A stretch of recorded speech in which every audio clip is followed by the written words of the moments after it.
What if I told you that some of the most useful herbs in the world are probably growing closer than you think? While many people look for expensive products and trendy supplements, some small plants have been traditionally used for generations right in kitchens, gardens, and even along sidewalks. Herbs like plantain and yarrow were once trusted for everyday support, and modern research suggests some of their natural compounds may help explain why they stayed so valued for so long. In this video, we are looking at 7 overlooked herbs that people used for simple preparedness, skin support, and everyday wellness. You do not need a big garden or years of training to start learning them. Sometimes the most useful plants are the ones hiding in plain sight. Let's start with one you may already have in your kitchen. First one is garlic, the humble protector. Garlic is one of those plants we almost overlook because it's always there. It's strong, sharp, and familiar. Most people see it as just a kitchen ingredient, but traditionally, it's been valued as something much more, a quiet protector people kept close in daily life. If you go back far enough, garlic shows up almost everywhere. In ancient Egypt, workers were given garlic daily to help them stay strong through long, demanding labor. Greek soldiers carried it before battle, believing it supported endurance. Across early European homes, it wasn't unusual to see garlic hanging in kitchens, not just for cooking, but as part of everyday resilience. Now, here's where it gets interesting. Modern research suggests garlic may support the immune system and heart health. A lot of that comes down to a compound called allicin.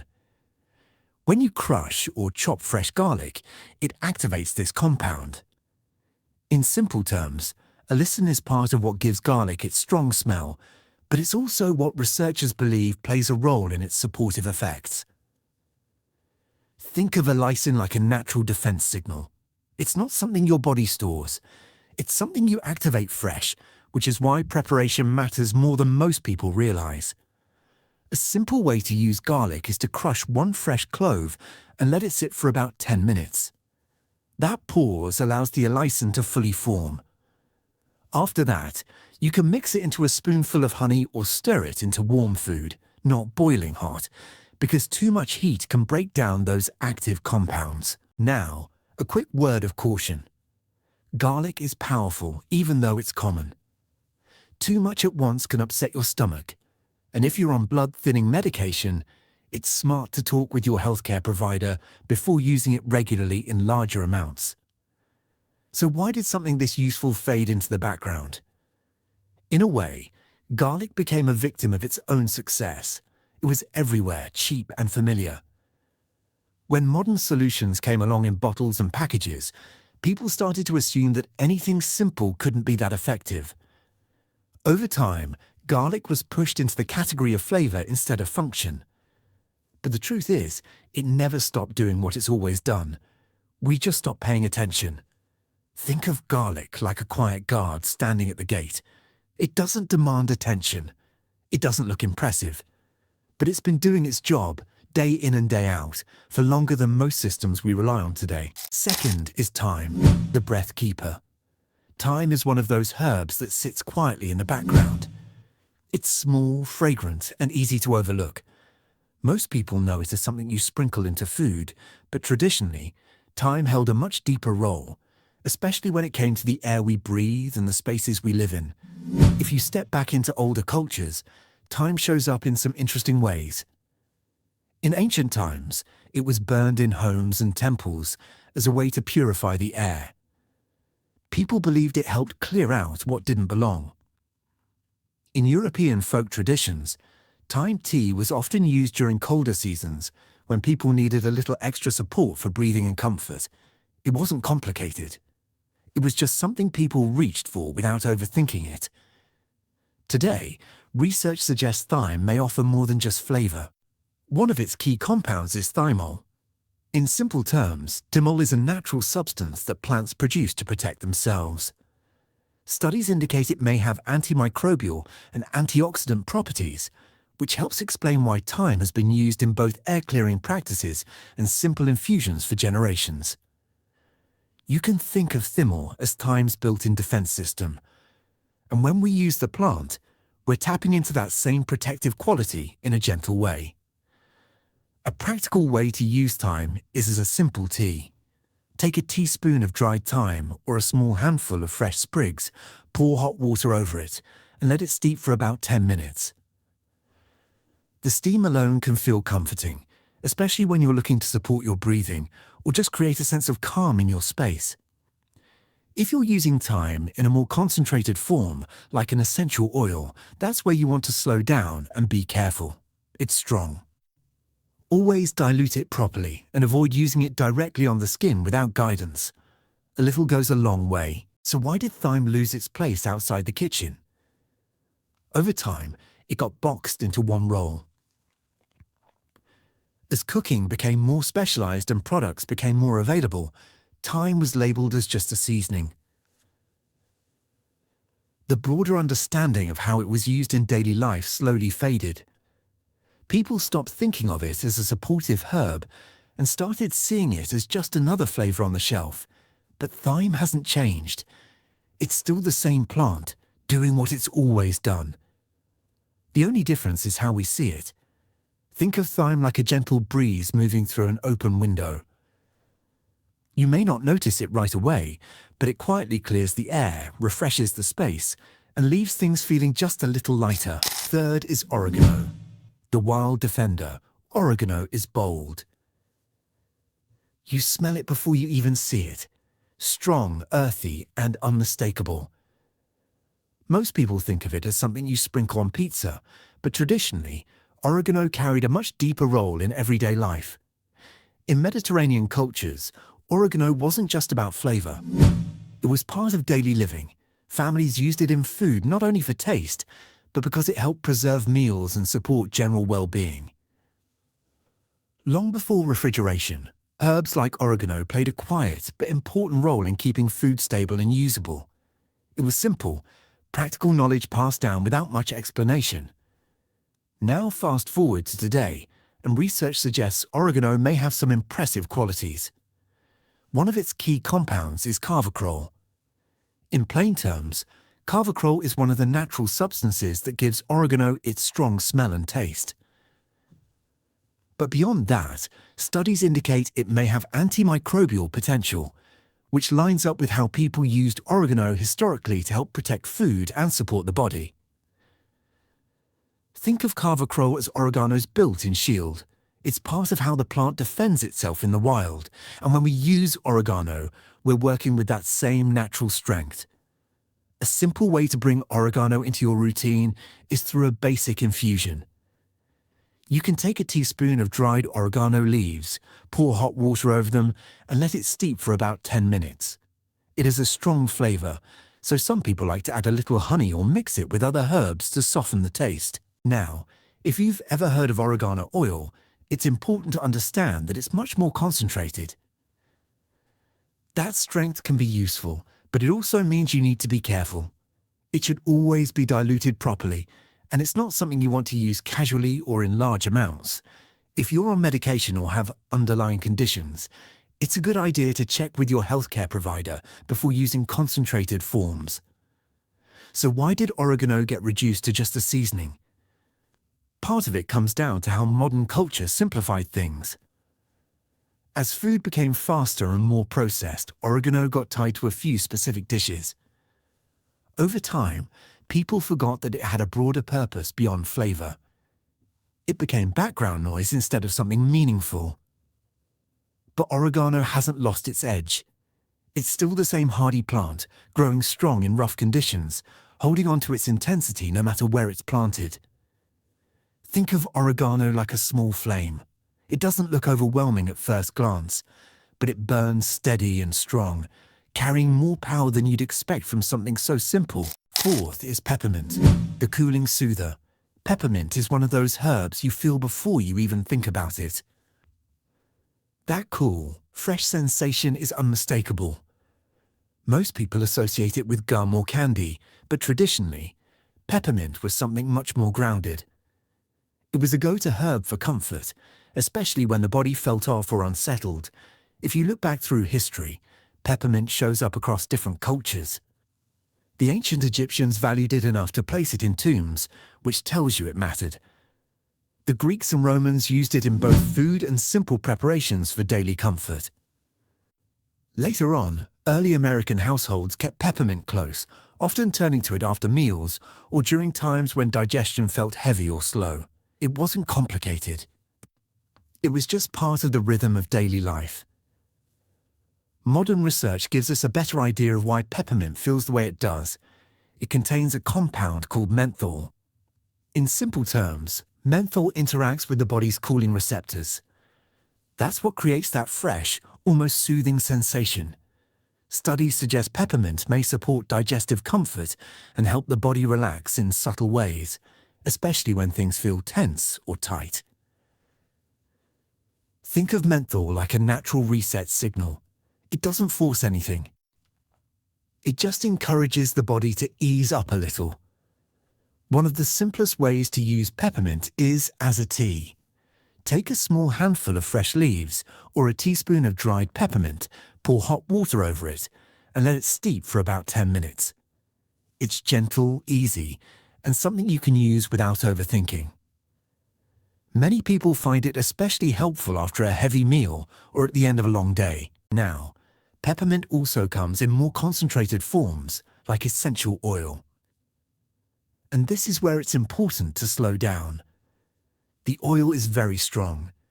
It should always be diluted, and it's not something to use freely, especially around very young children. A little goes a long way, and more is not always better. So why did peppermint shift from a daily staple to something we mostly associate with candy and quick fixes? A big part of it is convenience. As synthetic products became more common, they offered fast, predictable effects. Peppermint got packaged into flavors instead of being used as a plant. Over time, we stopped reaching for the leaf and started reaching for the shortcut, but peppermint itself hasn't changed. It still grows easily. It still carries that same cooling, calming quality it always has. Think of peppermint like a cool stream running through a quiet forest. You don't need to force anything. You just step into it, and it gently helps everything settle down. Before we go any further, take a second and think about this. How many of these herbs are already sitting in your kitchen or growing somewhere nearby? Chances are, you're closer to this knowledge than you thought. If you're finding value in this kind of simple, practical approach, go ahead and like the video. It helps more people rediscover these basics. And if you want more grounded, no hype content around natural living and everyday self-reliance, consider subscribing. We've still got a few more plants to go, and some of them might completely change how you look at what's growing right under your feet. Fifth one is plantain. The backyard healer, plantain, often called nature's bandage, is one of the most overlooked plants you'll ever come across.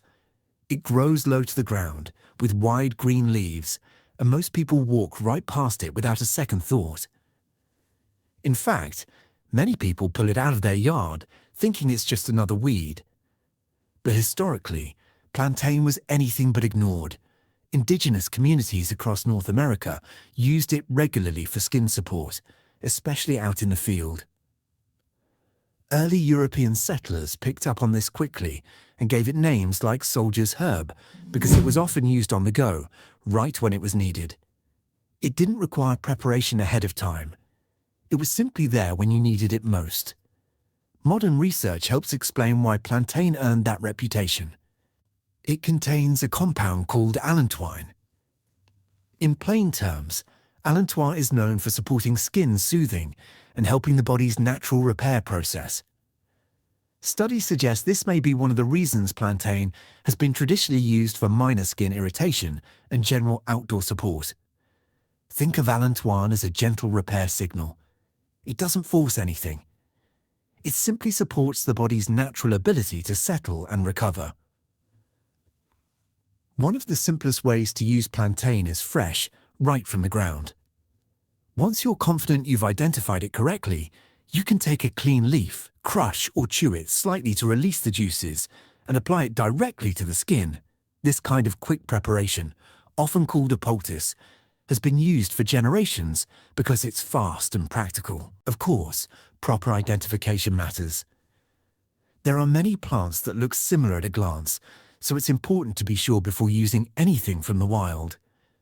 And always make sure the plant hasn't been exposed to chemicals or contaminated soil. So why did something this useful get pushed aside? In modern landscaping culture, anything that grows on its own is often labelled as a problem. We've been taught to aim for perfect lawns, clean edges and controlled spaces. Plants like plantain don't fit that image, so they get removed without a second thought. Over time, the knowledge of what they can do faded along with them. But plantain hasn't gone anywhere. It's still out there, growing quietly in the same places it always has, waiting to be noticed again. Think of plantain like a hidden first aid kit right under your feet. You might not realize it's there, but once you do, it changes how you see the ground you walk on every day. Sixth is yarrow, the field medic's herb. Yarrow is a delicate plant at first glance. Thin stems, soft leaves, clusters of small white flowers. It doesn't look like something powerful.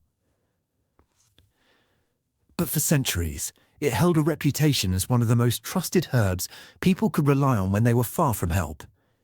Its history runs deep. In ancient times, yarrow was carried onto battlefields.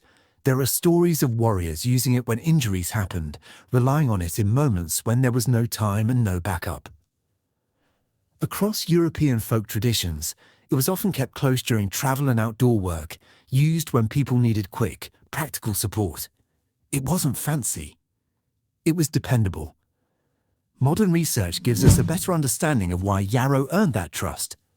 It contains compounds like flavonoids and tannins. In simple terms, these are natural plant chemicals that can have a tightening or astringent effect on the body. Studies suggest these properties may support the skin and the body's natural response when dealing with minor external challenges.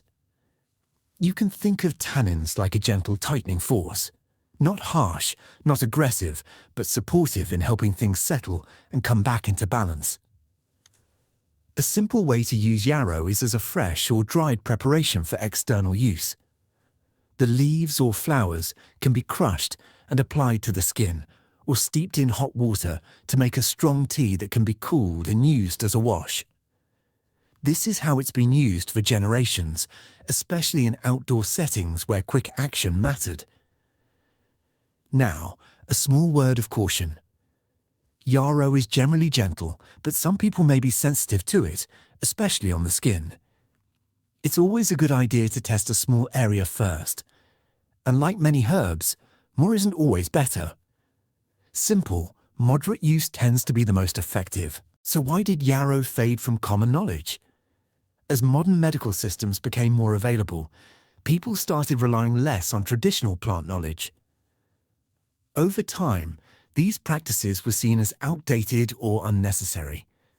The skills weren't passed down as often, and slowly, plants like yarrow became more of a forgotten story than a living tool. But the plant itself never left. It still grows in fields, along roadsides, and in quiet corners of the land, doing what it's always done. Think of yarrow like an old field medic who never retired. Quiet, experienced, and always ready, even if most people no longer think to call on it. And the last one is chamomile, the gentle restorer. Chamomile is one of those herbs that feels familiar the moment you hear its name. Soft, floral, and calming, it's often seen as nothing more than a bedtime tea. But traditionally, chamomile was something people leaned on throughout the day, not just at night. It was a steady, gentle presence in daily life. If you look back, chamomile has been used for thousands of years. The ancient Egyptians valued it for comfort and ease, even dedicating it to their sun god. In European traditions, it was a household staple, used in teas, washes, and simple preparations whenever the body or mind felt unsettled. It wasn't reserved for special occasions. It was part of everyday rhythm. Modern research helps explain why chamomile has that reputation. It contains a compound called apigenin. In simple terms, Apigenin interacts with certain receptors in the brain that are linked to relaxation. Studies suggest this may be why chamomile is often associated with supporting calmness and better sleep quality. Think of apigenin as a gentle signal to slow down. Not a force, not a push, just a quiet nudge that tells the body it's okay to ease off. One of the easiest ways to use chamomile is as a simple tea. Take a tablespoon of dried chamomile flowers, pour hot water over them, and let it steep for about 10 minutes. The aroma alone starts to shift how you feel. It's something you can use in the evening, but also during the day when things feel tense or overwhelming. Now, while chamomile is generally considered gentle, it's not for everyone. If you have a ragweed allergy, there's a chance you may react to it as well. So it's worth starting with a small amount and paying attention to how your body responds. So why did chamomile get reduced to just a sleep drink? Over time, its full range of uses was simplified into one idea. As products became more targeted and marketed, chamomile was boxed into a single role. People stopped seeing it as a daily support herb and started thinking of it as something you only use at night. But chamomile hasn't changed. It's still that same gentle plant, offering quiet support whenever you need it. Think of chamomile like a soft light at the end of a long day. It doesn't demand your attention. It just creates a space where you can finally slow down and breathe. Real support does not always come from something complicated. These herbs are not about quick fixes. They are about small, steady habits that have worked for generations. You do not need to master everything at once. Start with one plant, one simple preparation, or one small step that fits your life. Over time, that knowledge builds into real confidence. If you found this helpful, like the video, subscribe for more practical insights, and share it with someone interested in natural living and simple self-reliance. I'll see you in the next one. Before you start trying any of these herbs, just keep this in mind. Everything we talked about here comes from traditional use and emerging research, and these plants are generally used to support overall wellness, not as guaranteed solutions for specific problems. Everyone's body is different. What feels supportive for one person may not feel the same for someone else. That's why it's important to pay attention to how you respond and take things one step at a time. Also, some herbs can interact with medications or may not be suitable for certain individuals. If you're pregnant, nursing, or currently taking medication, it's a good idea to check in with your healthcare provider before adding something new, especially in larger amounts or more concentrated forms. The goal here is to use these plants thoughtfully, not aggressively. Start simple, stay aware, and let your own experience guide you. And if you have any ongoing health concerns, getting professional guidance is always a smart and grounded step.